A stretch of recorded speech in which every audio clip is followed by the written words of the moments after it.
Bismillahirrahmanirrahim. Assalamu alaikum.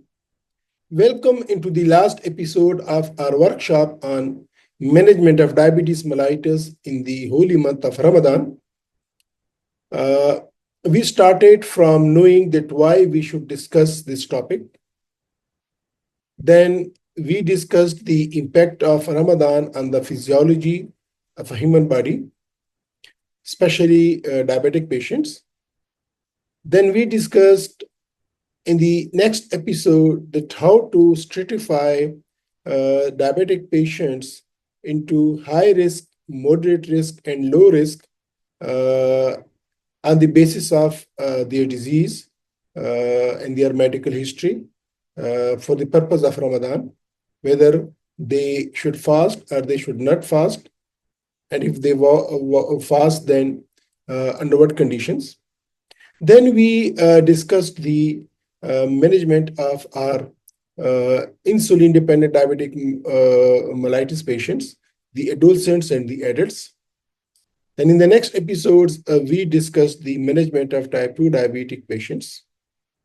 In the last episode, we discussed the high populations, which included diabetic ladies who are pregnant and diabetic elderly patients, that should they fast or not, and if they fast, what are the prerequisites and how to monitor them during the month of Ramadan. Today is the last episodes, and we shall discuss the impact of Ramadan on macrovascular and microvascular complications in a diabetic patient.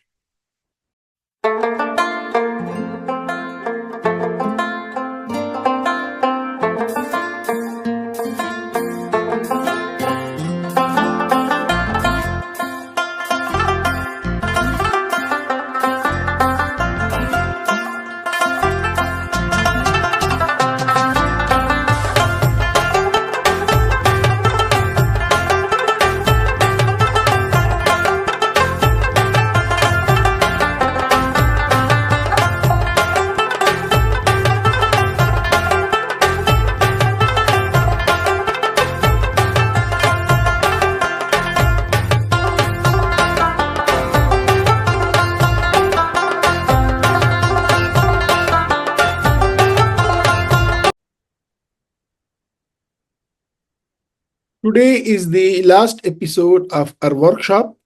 That is the episode number 7.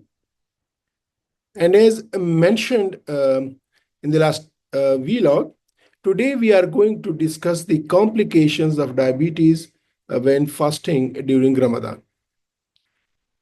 People with diabetes that have unstable macro or microvascular complications and choose to fast during Ramadan could exacerbate these complications, and therefore these individuals are classified as high risk. And these complications can be divided into macrovascular disease and microvascular disease. The macrovascular disease, we know diabetes is frequently associated with an increased risk of cardiovascular disease and a heightened risk of stroke. Studies have shown that the practice of unsafe fasting, including a high intake of carbohydrates, low levels of activity, poor sleeping patterns, inadequate hydration, and missing doses of essential medicines could have an impact on the risk of cerebrovascular disease or stroke in people with diabetes. Fasting during Ramadan and congestive heart failure. Let's take start from this. The very common macrovascular complications, the ischemic heart disease and congestive heart failure. Congestive heart failure has been investigated by several studies during Ramadan. A multi-center study conducted in the Gulf region found no difference in the proportion of patients that were hospitalized for heart failure with diabetes during Ramadan, and outside of Ramadan, 52% and 48.4% respectively. So no difference was found. A retrospective review of clinical data also found that there were no differences in the number of hospitalizations when comparing the month prior to Ramadan, the period of Ramadan, and the month after Ramadan. So regarding the congestive heart failure, no difference was found between those who fast and don't fast, or those who fasted during Ramadan and as compared to their non-Ramadan months. Fasting during Ramadan and acute coronary syndrome. What the literature says about this group.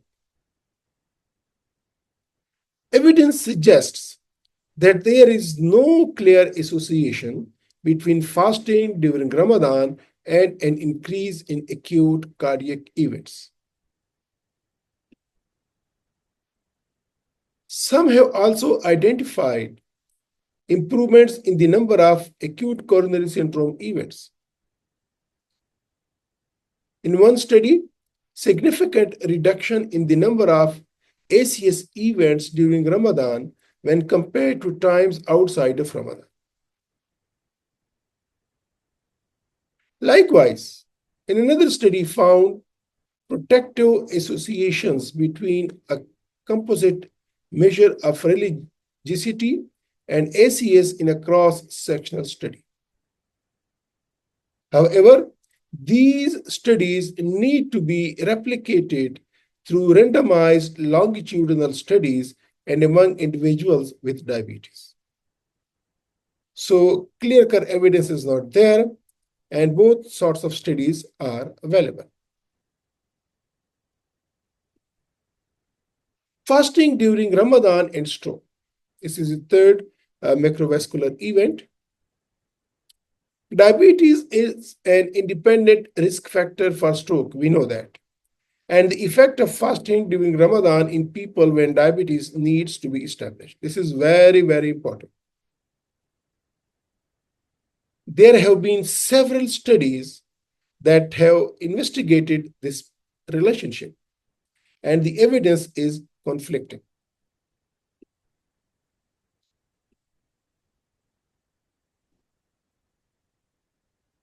In one study that was a cross-sectional design study, it found that people with type 2 diabetes mellitus were no more likely to be hospitalized for ischemic or hemorrhagic stroke during Ramadan than in the months before or after Ramadan. So in one study, there were no differences noted.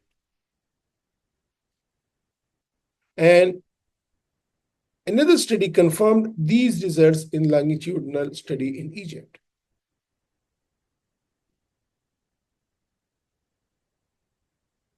Conversely, others found that the opposite, with Ramadan fasting being associated with a significantly higher risk of stroke. Like this study, in a cohort that were primarily middle-aged, and there was evidence showing that fasting was associated with a higher risk towards stroke. So we again get conflicting sorts of results from different studies. Those that insist on fasting despite having macrovascular complications must adhere to the recommendations. So looking at the data, whether they congestive heart failure, acute coronary syndrome, or stroke. So those patients that insist on fasting despite having the macrovascular complications must adhere to the recommendations. They should receive a thorough risk assessment from their diabetes specialist, cardiologist, and neurologist well in advance of Ramadan. So these are the guidelines that such patient should have a thorough risk assessment by their clinicians. Receive pre-Ramadan education. They must receive pre-Ramadan education and understand how to properly conduct safe fasting with diabetes.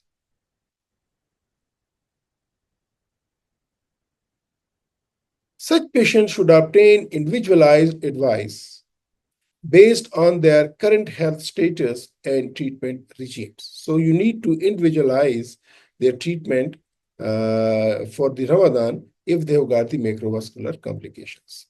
They should practice safe fasting as discussed in these guidelines wherever applicable. We have already discussed all these in details in our previous vlogs.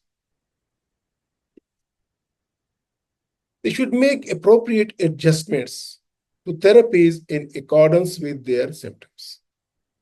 The healthcare worker needs to do that. For example, diuretics, antihypertensives, anti-diabetes medications, and insulin regimes will need adjusting to give the greatest chance of achieving safe fasting during Ramadan. And make a concrete effort to stay hydrated. They should make such efforts and get an adequate amount of sleep and nutrition prior to conducting fasting. This is very, very important. Now, coming to the microvascular disease, an important macrovascular complication that can arise as a result of diabetes can be chronic kidney disease. We know that. The chronic kidney disease can be categorized into different stages reflecting the severity of the disease. We know that what are different types of the chronic kidney disease stages. So fasting during Ramadan and renal functions. What literature says? Some studies have shown that fasting during Ramadan can worsen renal function. This author showed that individuals with chronic kidney disease that fasted during Ramadan would experience deterioration in renal function, particularly in those with an estimated GFR of less than 60. Bucket et al. Also showed that the higher the stages of chronic kidney disease, the worse is the renal outcomes during Ramadan. So as the GFR worsens, the risk of deleterious effects also increases.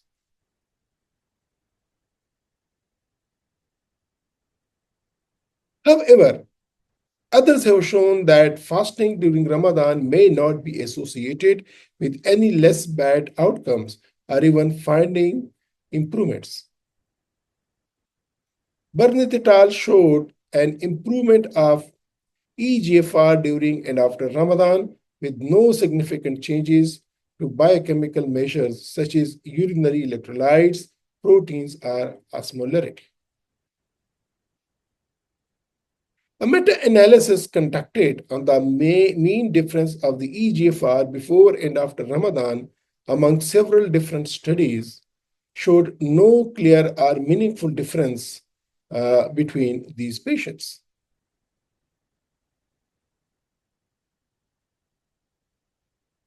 There have been several studies that have investigated the outcomes of individuals that had previously a kidney transplant and fasting during Ramadan. So if a patient had renal transplants, what can be the effects on that?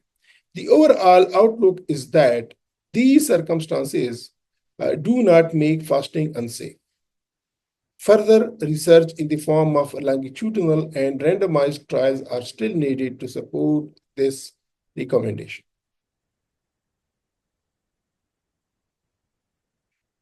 Currently, the risk for fasting remains high in case of unstable renal impairment, and these individuals should not fast. This is by and large an advice.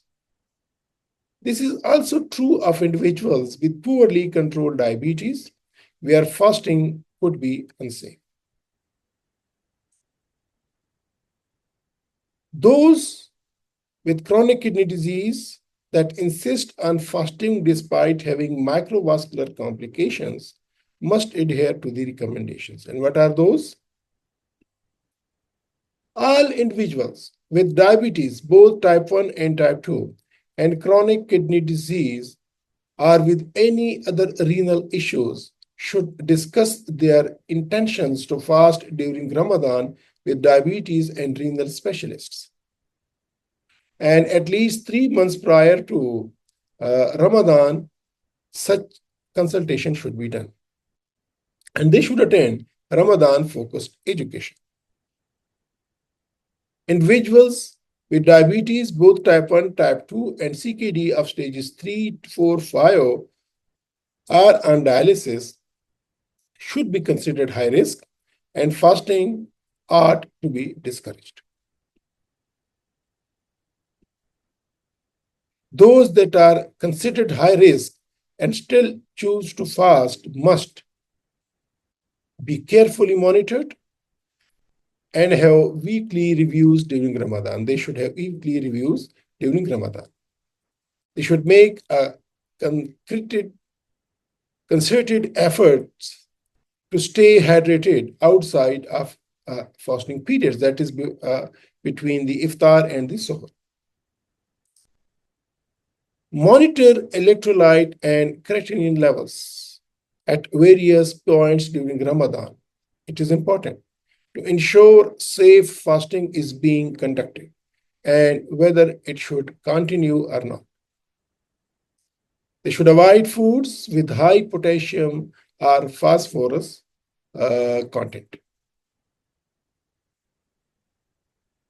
So, dear colleagues, the dietary guidelines for diabetic patients during Ramadan, the key principle is focus on balanced meals, avoid large carbohydrate spikes. In the iftar, that is the breaking fast time, in the suhoor, pre-dawn time, and the hydration. These are the three important aspects of dietary guidelines for diabetic patients during Ramadan. In the suhoor, that is the pre-dawn meal, the aim is to prevent hypoglycemia and sustain energy.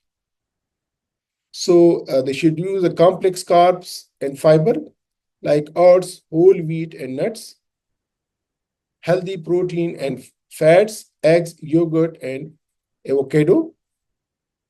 They should avoid refined carbs and excess caffeine because dehydration risk is there with these. In the iftar, the aim is to prevent postprandial hyperglycemia. In the suhoor, it was to avoid the hypoglycemia. Here it is, the aim is to prevent postprandial hyperglycemia. So they should consume slow digesting carbs with low glycemic index like whole grains, legumes, adequate protein and healthy fats, which help stabilize glucose. And of course, they should avoid large portions of fried, sugary foods. Regarding dehydration, the aim is to prevent dehydration and DKA risk. So they should at least take 2 to 2.5 liter between iftar and suhoor of water. When to break the fast? This is very important. The diabetic patient should know when I will break the fast. When he or she has hypoglycemia, blood sugar level less than 70 milligram, or hyperglycemia more than 300 milligram, or symptoms of dehydration or DKA, that is excessive thirst, confusion, nausea, vomiting, abdominal pain, these are the conditions, then he or she should break the fast immediately. Another important point is the post-Ramadan follow-ups and long-term adjustments. Review glucose trends and HbA1c post-Ramadan. Adjust long-term medication plans based on fasting experience. And reinforce lifestyle modifications for sustainable metabolic control. So the key takeaways of this workshops of 7 vlogs of 7 episodes is Individualized risk assessment before fasting is very important. Medication adjustments to prevent hypo and hyperglycemia is very important. And balanced suhoor and iftar meals with hydration focus should be the aim. And frequent glucose monitoring and awareness of when to break the fast is the pivotal fact in such patients. So, dear friends, dear colleagues, dear viewers, I'm thankful to you for being with me during all these 7 episodes in which we learned how to take care of our diabetic patients in a better way, those who want to fast, or how to advise on data-based and facts-based, that if we ask someone not to fast, uh, how we should be making that decision. It should be data-based, it should be facts-based, because this is a very important religious responsibility on a doctor and a healthcare professional. If he or she asks someone not to fast, it should be really a disease-based decision. And for those who are allowed to fast, and if they are high risk, then again the responsibility lies on you, that you must have done the proper assessment and should advise such patients the proper way whether they should fast or not fast. If someone can fast and he doesn't fast, uh, on the basis of your opinion, again, there will be guna, and guna will be on him and on you as well. More on you, that patient could fast and you said don't fast. And if a patient could not fast and you allowed to fast, again the guna comes on you if something happens to that patient. So it's a very delicate, very important, very pivotal, very vital responsibility on healthcare professionals to be able to assess their patients in a way so their expert opinion is really meaningful and according to the religious points of view as well, and according to the medical point of view as well. So I'm again thankful to all of you who remained with me during the whole workshops. I hope it was my humble attempt to aid to the patients' care in our region, and your experts' opinions, your suggestions, and your thoughts will be of great value to me. Please do share your opinions, your comments in the comment section below. So I will try to get myself educated on the whole issue, further educated myself, and of course, when we shall repeat these workshops in next year, if the life allows, then I'll incorporate those points as well. Thank you very much once again. Inshallah, see you in another episodes of workshops or a series of this vlog on some another important health issue. Till then, take care. Khuda Hafiz.